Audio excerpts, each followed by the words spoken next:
Hai guys, selamat datang di Buka Buku Dulu, buka buku zaman dulu bareng gue Navita. Buat kalian yang suka baca dan kepo spoileran buku-buku yang seru, atau buat kalian yang gak suka baca dan sukanya dengerin aja, sabi banget nih buat dengerin spoileran buku dari gue sampai selesai. Kali ini, gue mau spoilerin karya seorang musikus Indonesia yang juga merambah dunia tulis-menulis. Udah lumayan banyak sih karyanya, cuma gue baru baca satu doang. Nah, namanya adalah Firsa Besari.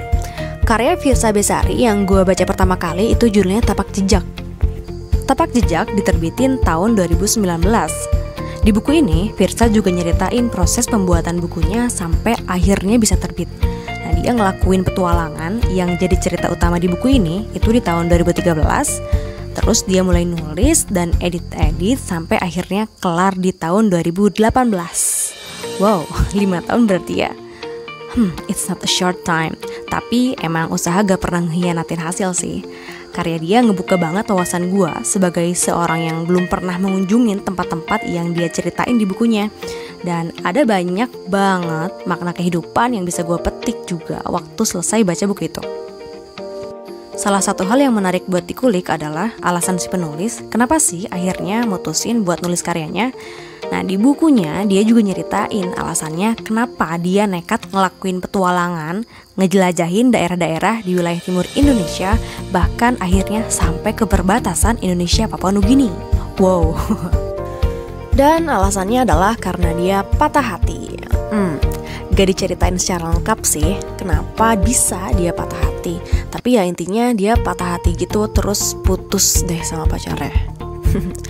Mungkin patah hati adalah salah satu fase di mana seseorang itu ngedown banget dan ya ngerasa desperate gitu sama hidup. Beberapa kasus bisa bikin seseorang buat ngelakuin hal-hal dramatis, kayak nyiletin tangan, depresi berat sampai gak bisa makan berhari-hari, atau yang paling parah lagi sampai bunuh diri. Serem banget sih sebenarnya.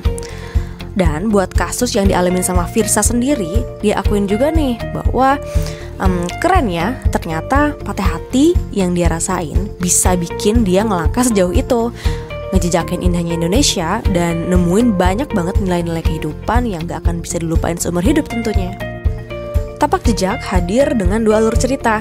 Cerita utamanya tentang petualangan Firsa di wilayah timur Indonesia, dan cerita satu lagi nyeritain perjalanan hidup Firsa Besari sama keluarganya, mulai dari kecil sampai akhirnya cerita tersebut bermuara di satu alur yang sama. Kayak ada dua jalan yang ditapakin sama dua orang berbeda, terus mereka ketemu deh di suatu persimpangan. Keren sih. Ada sebaris lirik lagu di buku ini yang gue rasa familiar banget sih di kuping kita. Lagunya gini. Que sera, sera, whatever will be, the future's not ours to see. Que sera, sera. Suaranya habis. Lirik lagu itu jadi bagian dari cerita yang nguatin Firsa sama adiknya yang waktu itu sama-sama masih kecil, tapi harus nerima kenyataan kalau orang tua mereka diverse. Itu salah satu part sedihnya sih menurut gue, ketika dua orang anak kecil yang belum ngerti banyak hal dan yang mereka tahu mereka udah gak bisa lagi tinggal bareng-bareng sama ibu bapaknya kayak dulu. Sedih banget. But life must go on. Oke, sekarang mari kita move on ke cerita-cerita yang menurut gue seru. Gak akan gue ceritain semuanya sih, cuma kayak ada beberapa part yang bikin gue ngerasa wow banget pas baca Tapak Jejak ini. Yang pertama, waktu dia sampai di suatu tempat yang namanya Banda Neira. Serius, gue ngerasa kayak wow. Soalnya yang gue tahu Banda Neira itu adalah nama salah satu band yang udah bubar sih di tahun 2016 gitu kalau gak salah. Salah satu lagu hitsnya berjudul Yang Patah Tumbuh, Yang Hilang Berganti. Yang patah tumbuh, yang hilang berganti, yang hancur lebur akan terobati, yang sia-sia akan jadi makna yang terus berulang suatu saat nanti. Ya gitu secuplik liriknya. Banda Neira ternyata adalah sebuah pulau kecil yang ada di tengah lautan Banda di Kepulauan Banda, Maluku Tengah. yang menyimpan banyak banget catatan sejarah, termasuk pernah jadi salah satu tempat pengasingan Sultan Syahrir sama Bung Hatta waktu dulu.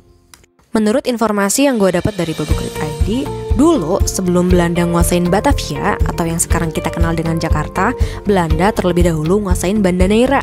Kenapa? Soalnya di Banda Neira ini kaya akan pala yang merupakan rempah termahal di pasar Eropa di masa itu. Di Banda Neira juga ada bangunan sejarah, salah satunya Istana Mini, yang katanya adalah tempat kerja Gubernur VOC waktu dulu.